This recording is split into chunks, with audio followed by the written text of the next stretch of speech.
Hello friends, welcome to our cash with PM channel. இன்றைக்கி நம்ம சேனலில் நம்ம எல்லாருமே வெயிட் பண்ணிட்டு இருந்தால் டிஎன்பிஎஸ்சி குரூப் 4ஓட செலெக்ஷன் லிஸ்ட் வந்து ரிலீஸ் பண்ணியிருக்காங்க. அதை எப்படி டவுன்லோட் பண்ணுறது, எப்படி செக் பண்ணுறது, யார் யாருக்கெல்லாம் ரிலீஸ் பண்ணியிருக்காங்க அப்படின்ற கம்ப்ளீட் டீட்டெயில்ஸ் எல்லாமே இந்த வீடியோவில் வந்து பார்க்க போகிறோம். ஓகே, வாங்க இப்போ வீடியோக்குள்ளே போகலாம்.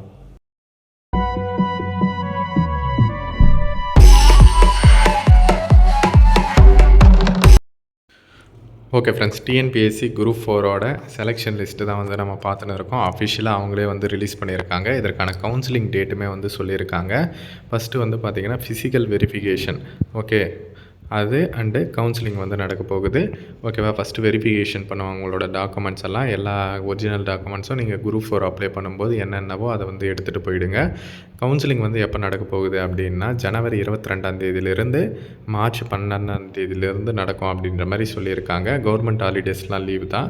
ஓகேவா? இதற்கு இடைப்பட்ட கரெக்டான டேட்ஸில் வந்து நடக்கும் அப்படின்றத வந்து சொல்லியிருக்காங்க. சென்னை டிஎன்பிஎஸ்சி அந்த ஆஃபீஸில் தான் வந்து நடக்க போகுது. இது வந்து பார்த்திங்கன்னா நோட்டிஃபிகேஷன் ஜனவரி 30 ரிலீஸ் பண்ணியிருந்தாங்க 2024. அப்புறம் ஜூன் 9 எக்ஸாம் நடந்தது. அதுக்கப்புறம் அக்டோபர் 28 ரேங்க் பப்ளிஷ் பண்ணாங்க அப்படின்ட்டு மென்ஷன் பண்ணியிருக்காங்க. இப்போ பார்த்திங்கன்னா ஜூனியர் அசிஸ்டண்ட்டு, டைப்பிஸ்ட்டு, அந்த மாதிரி எல்லா போஸ்ட், பிஏஓ, எல்லா பில் கலெக்டர் எல்லாத்துக்குமே வந்து ரிலீஸ் பண்ணியிருக்காங்க. இதில் உங்களோட ரிஜிஸ்ட்ரேஷன் நம்பர் இருக்கா அப்படின்றத வந்து சர்ச் பண்ணி பார்த்துக்கோங்க. ஓகேவா? முக்கியமான இன்ஃபர்மேஷனை எல்லாருக்குமே வந்து மஸ்ட்டாக வந்து ஷேர் பண்ணுங்கள்.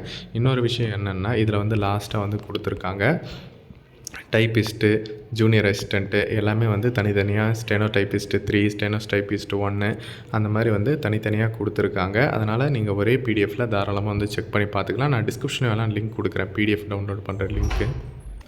அதே மாதிரி இந்த ஃபிசிக்கல் வெரிஃபிகேஷன் டெஸ்ட்டு அண்ட் கவுன்சிலிங்க்கு எப்படி இன்ஃபார்ம் பண்ணுவாங்க அப்படின்ற மாதிரி சொல்லியிருக்காங்க பாருங்கள்.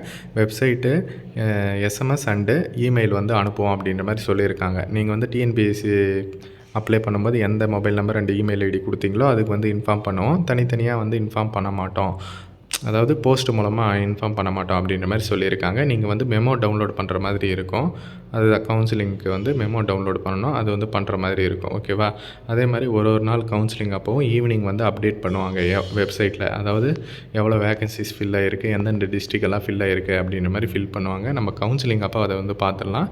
இப்போதைக்கு லிஸ்ட் வந்து ரிலீஸ் பண்ணியிருக்காங்க. இதை மஸ்ட்டாக உங்கள் ஃப்ரெண்ட்ஸ் அண்ட் ஃபேமிலி குரூப்பில் வந்து தெரியப்படுத்துங்க. தேங்க்ஸ் ஃபார் வாட்சிங் ஃப்ரெண்ட்ஸ்.